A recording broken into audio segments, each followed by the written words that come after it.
Hi, this is Mike from Mike's Unboxing Reviews and How To, and on today's video I'm going to show you a build parts guide for the No Compromises AM5 build for September 2023. This is going to be compromising of some of the best parts and the best value for money that I've found on the internet recently. So I thought I'd put it together into a video, so if you are considering building a PC at somewhere around the £800 mark, this I feel offers excellent value for money, upgradability, and also won't break the bank. So let's get straight into it and look at our PC part picker list, which will also be listed in the video description, as well as local affiliate links should you wish to buy from Amazon, etc, etc. So let's get on with it.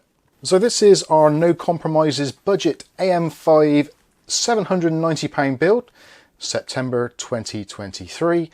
This at the moment, in terms of building a PC, if you're going for trying to get some longevity out of your system, unfortunately it seems that Intel, although it's a great platform, sadly it is coming towards the end of its life, although we will be getting a 14th gen refresh sometime later in this year, early next year, possibly around the time of CES.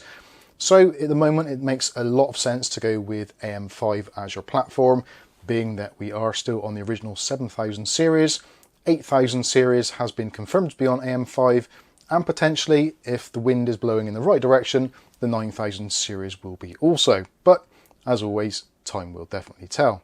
So we're going to go through the parts here one by one and give you some explanation of why they've been chosen, and potentially other parts which may suit you better. So we're going to start off with the main core of the processor, no pun intended, and we're going to be going with the Ryzen 5 7600X. This is a 4.7 GHz processor with 6 processing cores and 12 threads with hyperthreading enabled. This is a great processor, and currently at the moment in the UK, if you look at the Ryzen 5 7600, the non-X version, which does actually include a stock cooler, you can pick this up for a very similar price. So if you do want to go with the slightly lower TDP, which runs at 65 watts, rather than the 7600X, which has a TDP of 105, you will need to purchase a separate cooler with this particular processor. Looking at the pricing history for this particular CPU from various UK retailers, you can see it's been pretty much all over the place, with highs of around about £350, and it's normally settling somewhere around the £250 to £225 mark. Currently, at the time of recording, this is actually available for just a little bit less than that. So we are looking at currently at £205, which I feel is excellent value for money. And if you look at other comparisons for Intel, you'll be looking at somewhere around the 13500 mark, which potentially is a better processor for productivity tasks, but for general gaming and also, as we said, longevity, I think this is the better option. Now with this processor, we are going to have to use some form of cooling because there isn't a cooler included in the box. So I've gone with one of the old tried and tested ones. So this is the ID cooling. This is the SE214 XT. We've reviewed this previously and it's done a particularly good job, especially at under £20. Now obviously if you want to increase the cooling, you can do, but realistically for this particular processor, and especially if you configure your BIOS to limit it to 65 watts, which actually I would probably recommend, even though it is a 105 watt CPU, just to stop it spiking up to those high temperatures, you may find that beneficial and therefore not need a monstrously expensive cooler. So this is going to do really well. This is available in both black or white for very similar prices. You should find this locally for less than £20. Now the motherboard is going to be one of those things which is potentially going to be a bone of contention. I've gone with this one as it fits a particular price point and doesn't have any real compromises other than the fact this is actually a micro ATX motherboard. Now luckily with modern technology and miniaturization, we don't necessarily need a huge whopping great ATX or extended ATX motherboard. You can get pretty much all of the same features and all of the same specifications on a much smaller board, saving you both space and also some money in your budget. Now we don't necessarily need to go for the latest and greatest or a Tomahawk board, Gaming Plus, etc, or even a Tai Chi. We can go for this. This is the Asrock B650M Pro RS Wi-Fi. So yep, it has got Wi-Fi built in and Bluetooth. You've still got all 4 RAM slots, PCI Express Gen 5 available for the M.2 and also for the PCI Express. So when drives and cards become available, you will have that compatibility. This has a relatively good VRM. I believe it's 8+2+1. which is going to be absolutely fine for this processor. If you're planning on going for 7950X at some point, then you may want to reconsider this choice, but I think for the majority of builders, this is going to be absolutely fine. In terms of connectivity, all the bases are covered here. We have the Wi-Fi antenna ports on the left-hand side there. Also, the also important BIOS flashback button, should you need to use it, although realistically, for this particular platform at present, there isn't really a great deal of use for it. If you want to take advantage of the integrated graphics, you have both an HDMI and a DisplayPort output, and you've also got USB Type-C, a whole host of fast USB ports, along with 2.5 gig Dragon Ethernet. Audio ports aren't a great deal to speak of, but certainly you have got a mic port, an output port, and a line port, so you should have most things covered. Although, obviously, if you want to include something a little bit better, you can always plug in a USB DAC. Next up is going to be the RAM. Now the RAM, we've gone with Corsair Vengeance. This is a 32GB kit comprising of two 16GB models running at DDR5 5600 at CL36. At the moment, this is possibly the best bargain on the market at the moment for a 32GB set.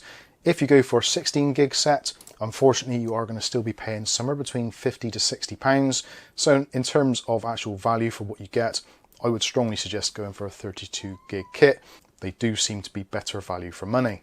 As we said, this is a no compromises build, so rather than limiting ourselves to 16GB and then have to worry about compatibility later if we want to upgrade, I think sticking 32 gigs in to start with at these prices makes an awful lot of sense. When it comes to storage, I've gone with a Crucial P3 1TB. The prices for 1TB M.2 drives, especially PCI Express Gen 3 or Gen 4, does seem to rise and fall, but you should find a decent drive locally for under £40 without too much problem. If you want to double this up and get it done straight away, you can expect to pay about £60 for a 2TB drive. Again, it's going to be down to the individual whether or not you want to stump up that extra bit of cash on your initial outlay, or perhaps do it later on down the line. You have got more than one M.2 slot on this motherboard, so you can always have secondary drives later on.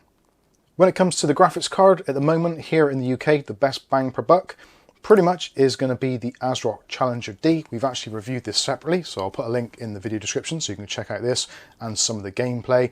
For me, this represents fantastic value for money. Like I said, it also can play pretty much most games at 1440p at moderate settings. And in terms of what else is available on the market at the moment, if you don't want to spend 350 plus or even more than that, then I think this is a great option for gaming. Sadly, doesn't do particularly well with ray tracing titles, so if that is something you're considering, you may want to look elsewhere in the NVIDIA range, but for this sort of money, under £200 on the new market, you're going to really struggle to fit the bill with an NVIDIA card. Next up is the case. Now the case is obviously going to be something which is down to personal preference. There are a few micro ATX cases on the market. There is another one from Ions, which I think is the KZ10W, which is quite a new one on the market. Similar sort of price, about £35, £40, depending where you're shopping. But this one I think is actually a really nice little case. This is the Thermaltake S100. These have been around a little while now, but do a great job. Extremely good construction, very well built. Plenty of airflow coming in through the side vents on the front, so don't worry if it hasn't got a full mesh front or glass. It still does flow air rather nicely. And internally, everything is done as you expect from Thermaltake. Very high quality indeed. Obviously choose whichever case you prefer, but this for me at £35 I feel is an excellent value for money choice. Let me know what you think in the comments.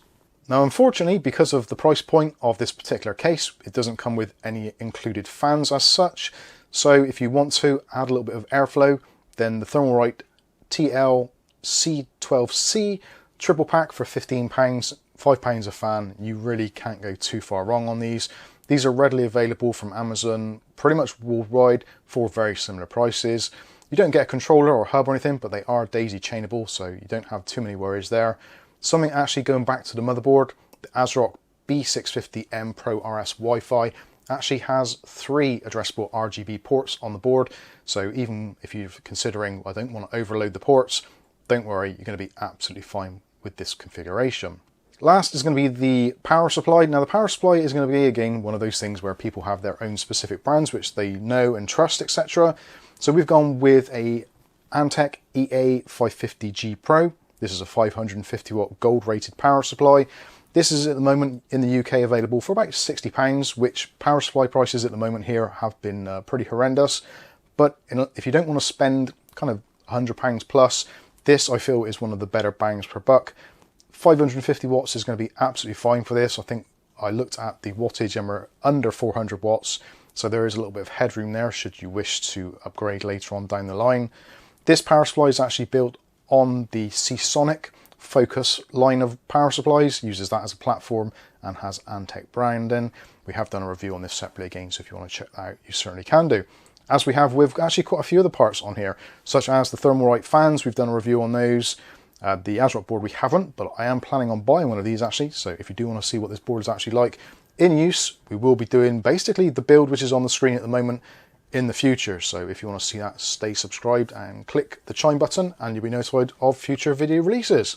So all in all, with everything included, we're looking at just under £800, so £789.52, all of which is currently available. And as you can see, we've got green lights there, so everything is completely compatible. So you should be able to purchase all of these parts, stick them all together, and it should work straight away. But obviously, if you're planning on doing that and you are experiencing problems, we do have a fantastic Discord, which you're more than welcome to join, which we can try and help you with any gremlins you may experience. So there you go, there is my selection of parts for a relatively inexpensive system, considering what we're getting here. This is going to play games very nicely, very easily. The graphics card, potentially, some people may want to up the ante a little bit and put a little bit of money in the kitty, but realistically, without spending another £100, £150, you aren't going to get that real bump in performance. So I think this is a very good place to start with. Like I said, no compromises. You can, if you want to, put a better graphics card in, but I think the processor, the motherboard, basically the whole platform is a really good choice and surprisingly powerful for the money. But what I think about it isn't important, what you think about it is. So let us know in the comment section, sound off, let me know what parts you would keep, what parts you would change. Very interested to hear what your thoughts are. And like I said, don't forget to subscribe because we will be building this system or something extremely similar to it in the coming days or weeks. So I think that wraps things up. I've been Mike, this is Mike's Unboxing Reviews and How To, and hopefully we'll catch you in the very next video. Thanks for watching.